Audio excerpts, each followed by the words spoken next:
আলাইহিস সালাতু ওয়াস সালাম তিনি কিছুদিন পরে আবার আগমন করেছেন। আসার পরে বলতেছে, হুজুর দেরি আর করা যাবে না, কারণ মক্কার বেঈমানেরা দারুন নদওয়ায় তারা পরামর্শ করেছে, তারা আপনাকে হত্যা করবে, এই পরিকল্পনা করেছে। হত্যা করার জন্য কাদেরকে নির্ধারণ করেছে? আবু সুফিয়ান, উতবা, সাইবা, ওয়ালিদ ইবনে মুগীরা, এরা একদিন পরামর্শে বসলো। মুহাম্মাদের কথার ভিতরে আকর্ষণ রয়েছে। যে ব্যক্তি তার বক্তব্য শুনে সেই তার জন্য পাগল হয়ে যায়, কারণ তার কথার ভিতরে নিজের কোনো ক্রেডিট ছিল না। তার কথার ভিতরে যেই মধু ঢেলে দিয়েছেন তিনি হলেন কে? এটা সে নিজেই বলে। নবীজি কতটা বিনয়ী ছিলেন। আল্লাহুম্মা জাআলনি ফি আইনি সাগীরা ওয়া ফি আয়ুনিন নাসি কাবীরা। আয় আমার মালিক, আপনি আমার চোখে আমাকে ছোট বানায়া দেন, উম্মতের নজরে আমার মান মর্যাদা সম্মান বৃদ্ধি করে দেন। নবীজি যখন খাবার খেতে বসতেন তখন তিনি এক হাঁটু উঠাইয়া খাবার খেতেন। তিনি বলতেন, আমি গোলামের মতো খাবার খাই, আমার রব যেন দেখে আমি তার গোলাম। অহংকারী ভাব নিয়ে কোনোদিন কোন মুমিন খাবার খেতে পারে না, কারণ এই খাবার যিনি তৈরি করেন তারা পৃথিবীর কোন শক্তি পারে না। খাবার তৈরি করে একজন, তিনি হলেন কে? আল্লাহ। অতএব আমি খাবার খাবো বিনয়ের সহিত, গোলামের মতো। রাসূলুল্লাহ মাঝে মাঝে বলতেন, আল্লাহ আমি গোলাম, আমার আব্বাও গোলাম, আমার মা বাদী, আমি গোলামের বাচ্চা গোলাম, আপনি আমার রব, আপনি আমার মুনিব।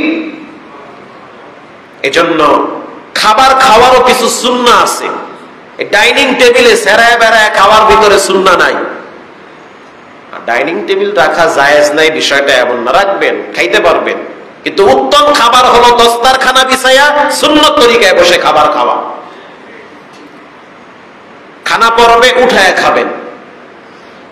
খানার প্রতি যতটা বিনয়ী হবেন, এই খানার ভিতরে ততটা বরকত হবে। বাচ্চা যদি খানা নষ্ট করে ধমক দিবেন, প্রথম তাকে সুন্দরভাবে বুঝাবেন, এই খাবার আমরা তৈরি করতে পারি না, এটা আমাদের রব আল্লাহ তৈরি করে। নষ্ট করা যাবে না, অপচয় করা যাবে না। হযরত জিবরাইল আলাইহিস সালাতু ওয়াস সালাম সমস্ত তথ্যগুলো নবীর কাছে পৌঁছায় দেয় যে মক্কার বেঈমানেরা পরামর্শ করতেছে আপনাকে হত্যা করবে। আবু জেহেল তাকায় দেখলো যেই জায়গায় তারা বসে পরামর্শ করতেছে গেটের সামনে একজন মুরব্বী দাঁড়ায় রয়েছে। খাসায়েসুল কুবরায় জালালউদ্দিন সুয়ুতী লেখেন যে আবু জেহেল, উতবা, সাইবা, মক্কার মুশরিকরা যেই জায়গায় বসে মিটিং করতেছে, বাহিরে একজন বৃদ্ধ মানুষ লাঠিতে ভর দিয়ে দাঁড়িয়ে আছে। তাফসীরের কিতাবে আছে এই বৃদ্ধ লোক সাধারণ মানুষ না, ইনি বড় হুজুর মিস্টার ইবলিস। পরামর্শ দেওয়ার জন্য পিছনে দাঁড়ায় রয়েছে।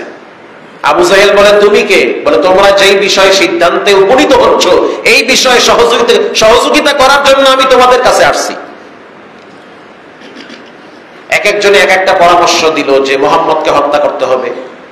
একজনে বলল যে তাকে হত্যা করলে তার অনুসারীরা বসে থাকবে না, জীবন দিয়ে হলেও তারা তাকে উদ্ধার করবে। কারণ আমরা দেখছি মুহাম্মদের অনুসারী যারা আছে তারা মুহাম্মদকে এই পরিমাণ ভালোবাসে সাল্লাল্লাহু, যে তার শরীরে একটা কাঁটা বিঁধবে, এজন্য মুহাম্মদের অনুসারীরা জীবন দিয়ে দিবে, তারপরও কাঁটা বিঁধে দিবে না। তাহলে তো এভাবে তাকে মারা যাবে না, তো কিভাবে মারা যায়? ওয়ালিদ ইবনে মুগীরা পরামর্শ দিল যে আমরা এক কাজ করি, সমস্ত গোত্রের এক একজন যুবক নির্ধারণ করি, এক এক গোত্রের এক একজন যুবক নিব, 20টা গোত্রের 20 জন যুবক নিব। এই 20 গোত্রের 20 জন যুবক নিলে ধরেন 20 মহল্লার 20 জন যুবক, হাওলাদার বংশ, মির্দা বাড়ি, এরপরে বিভিন্ন উপাধি আছে না, এই যে বংশীয় যে নামগুলো আছে, এক এক বংশ থেকে এক একজন যুবক আমরা নির্ধারণ করব। এই যুবকদেরকে দিয়ে মুহাম্মদকে হত্যা করাবো। তাহলে কি হবে? তাহলে এটা নিয়ে গ্যাঞ্জাম হবে না, এটা আপোষে মীমাংসা হয়ে যাবে। কারণ এক গোত্রের যুবকের উপর শাস্তি হইলে বাকি আরো অন্য গোত্রে যারা আছে তারা তো আর বসে থাকবে না, তার অনুসারীরা সবাই ঝাঁপিয়ে পড়বে। মিস্টার ইবলিস তিনি পরামর্শে রায় দিল যে না, এটা পারফেক্ট সিদ্ধান্ত। প্রিয় ভাইয়েরা আমার, নবী করিম সাল্লাল্লাহু আলাইহি ওয়াসাল্লাম রাত্রিবেলা যখন তিনি তার বিছানায় পরিষ্কার করার জন্য অপেক্ষায় ছিল যে তার বিছানাটা ক্লিন করবে, কারণ ঘরের কাজগুলো অধিকাংশ রাসূলুল্লাহ নিজেই করত। হযরত আলীকে রাসূলুল্লাহ বলতেছে, আলী বিছানা পরিষ্কার রয়েছে, তুমি এখানে শুয়ে পড়বে। আজকে রাত্রে আমি হিজরত করে মদিনার দিকে চলবো, বেঈমানদের আমানত আমার কাছে আছে, এই আমানতগুলি তোমার কাছে দিয়ে যাব, তুমি আমানতগুলি যথাযথভাবে তাদের কাছে পৌঁছে দিবে। সুবহানাল্লাহ। যারা নবীকে মারতে চায় তাদের আমানত নবীর কাছে আছে, এই আমানতগুলি তাদের কাছে পৌঁছে দেওয়ার জন্য হযরত আলীকে নির্ধারণ করছে। আচ্ছা বলেন তো, ওই জায়গায় আপনি আমি থাকলে কি করতাম? হ্যাঁ, মুসরা বাইন্দা সব লইয়া যেতাম, মুসরা বাইন্দা টোবলা বাইন্দা সব নিয়ে আসতাম, যে যারা আমাকে মারবে তাদের আমানত আমার কাছে আছে, তাদের সম্পদ আমার কাছে আছে, সম্পদ আবার রাখবো। ওরে আল্লাহ, কয় কি কত লইয়া যাবো সব, খাওয়া আমার লইয়া হালাল মানে ওয়াজিব হয়ে যায়, মানে ফতোয়া আমরাই দিতাম। কিন্তু নবীজি সুবহানাল্লাহ তিনি কত বড় আমানতদার ছিলেন।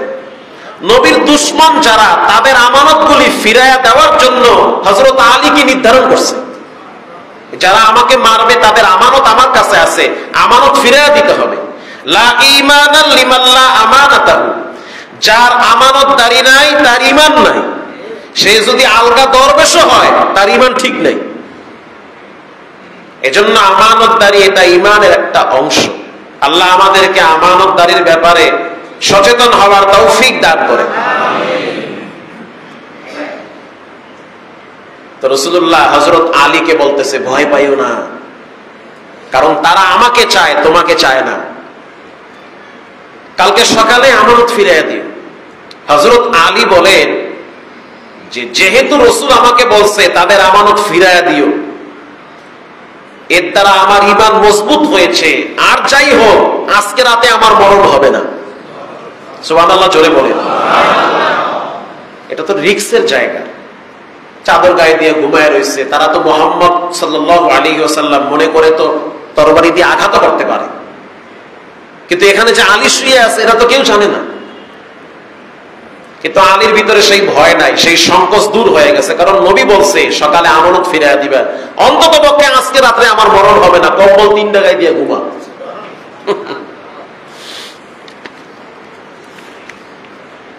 প্রিয় ভাইয়েরা আমার, হযরত জিবরাইল আমিন বলেন, ইয়া রাসূলুল্লাহ, আপনার বাড়ির চতুর্দিকে দুশমনরা অপেক্ষায় আছে আপনাকে হত্যা করবে।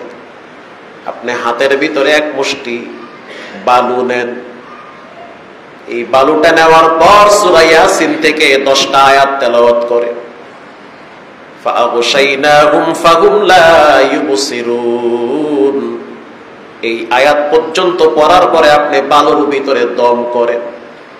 এই বালু আপনি চতুর্দিকে ছিটায়া দিতে পারবেন না, একদিকে ছিটায়া দেন, প্রত্যেকটা বালুর কণা চতুর্দিকে রব্বুল আলামিনের কুদরত পৌঁছায়া দিবে। আবু জেহেল বলেন, সেই মজমায় আমিও উপস্থিত ছিলাম। আবু সুফিয়ান তখনও ইসলাম গ্রহণ করে নাই, তিনি বলেন আমিও ছিলাম। আমরা দূরে অপেক্ষায় ছিলাম, দেখি অবস্থাটা কেমন হয়।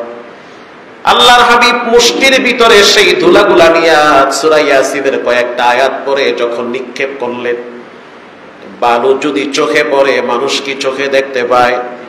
চোখ বলতেছে রব্বুল আলামিন তাদের চোখের সামনেই আল্লাহর হাবিবকে নিরাপদে ঘর ত্যাগ করেছে।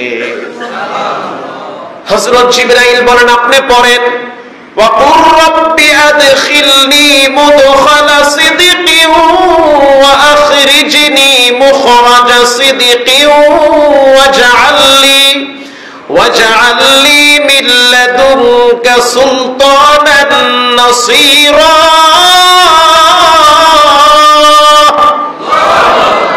ভলিউম বাড়ায় দিয়ে বলেন আল্লাহু আকবার। কোরআনের আয়াত, এটা আপনি পাঠ করুন। আয়াতের অর্থ হলো, আল্লাহ আপনি আমাকে নিরাপদে এখান থেকে বের হওয়ার তৌফিক দান করেন।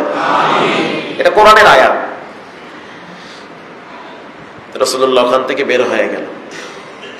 বের হয়ে যাওয়ার পরে সোজা চলে গেছে আল্লাহর হাবিব আবু বকরের বাড়িতে। দরওয়াজায় নক করার সাথে সাথে আবু বকর বলেন, লাব্বাইকা ওয়া সাদাইকা ইয়া রাসূলুল্লাহ। অন্ধকার রাত, এই সময় তো মানুষ ঘুমের ভিতরে বিভোর, অথচ একটা নক দেওয়ার সাথে সাথে, আওয়াজ দেওয়ার সাথে সাথে আবু বকর দরওয়াজাটা খুলে দিল। আল্লাহর হাবিব বলল, আবু বকর আপনি কি ঘুমান নাই? আবু বকর বলে, ইয়া রাসূলুল্লাহ 6 মাস আগে আপনি বলেছেন হিজরতে যাওয়া লাগবে, সফর করতে হবে, মক্কা ছেড়ে মদিনায় যাওয়া লাগবে। আল্লাহর সাক্ষী, ওই দিন থেকে আমি আবু বকর বিছানায় পিঠ লাগাই না, দরওয়াজার সামনে দাঁড়ায় থাকি। যদি আমি ঘুমায় যাই আর যদি আপনি ডাকেন, আমার যদি উঠতে দেরি হয়, আপনার যদি কষ্ট হয়। শুধু তাই না, প্রতিদিন আমার মেয়ে আসমা নাস্তা বানায় আপনার রাস্তার অপেক্ষায় থাকে। ওই দিনের পর থেকে আমি তাকাইয়া দেখছি আমার যে উট, এই উটও ঘুমায় না, দাঁড়ায় দাঁড়ায় হয়তো আপনার অপেক্ষায় আছে। কারণ তিনি শুধু মানুষের নবী না, তিনি জিনেরও নবী, তিনি সমস্ত কুল কায়নাতের নবী। ওয়া মা আরসালনাকা ইল্লা রাহমাতাল লিল আলামিন। সুবহানাল্লাহ বলেন। আবু বকরকে সাথে নিয়ে রাসূলুল্লাহ রওনা হইলেন। পাহাড়ে দাঁড়াইয়া কাবার দিকে তাকায়া নবীজি চোখের পানি ছেড়ে কাঁদতেছে আর বলে, কাবা, আল্লাহর জমিনের ভিতরে তোমার মর্যাদা আল্লাহর কাছে সবচেয়ে বেশি।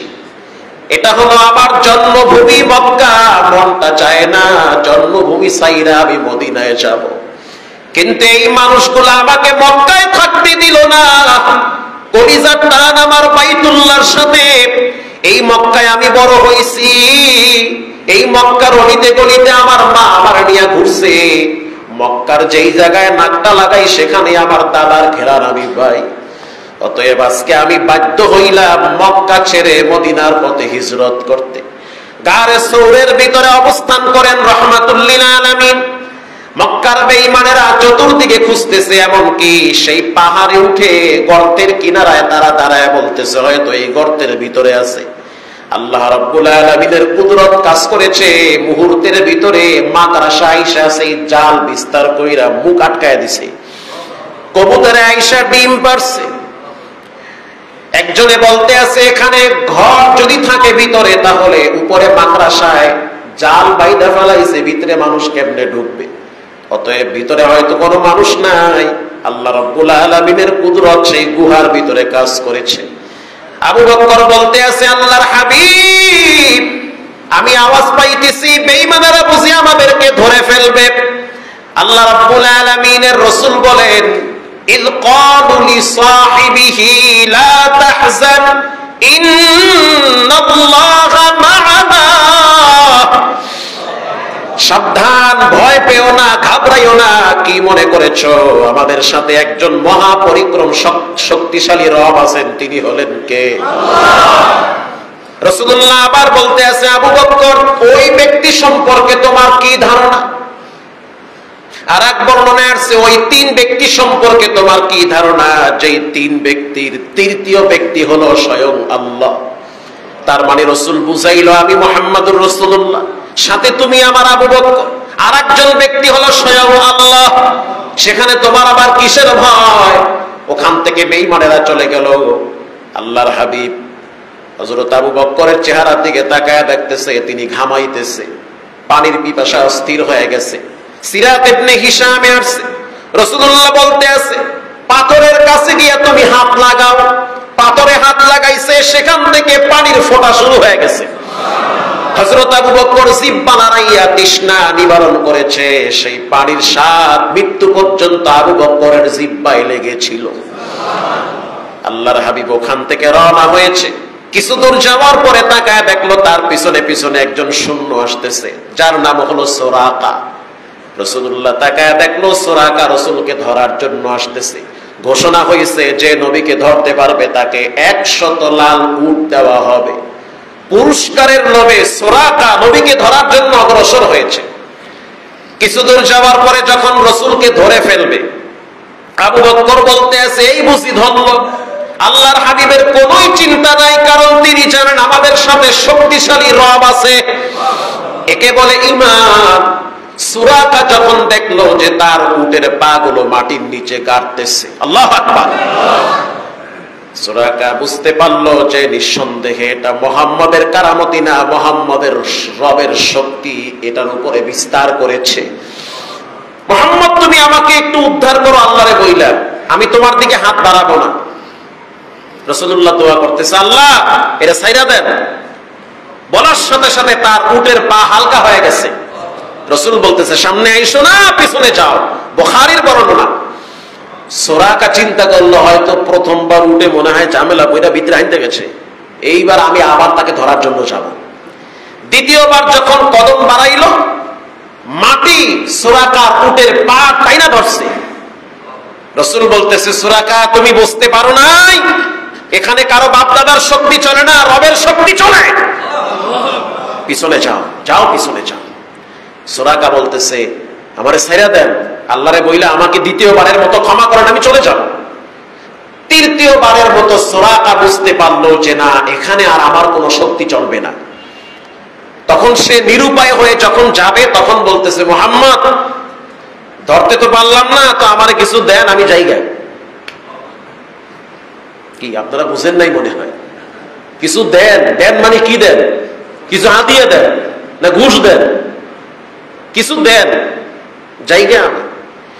তো রাসূল বলতেছে দিমু তোমারে, অপেক্ষায় থাকো, তোমার মাথার উপরে, তোমার মাথায় পারস্যের সম্রাটের সেই স্বর্ণ আর রূপা খচিত বিশাল এক মুকুট তোমার মাথায় পড়বে, যাও তুমি।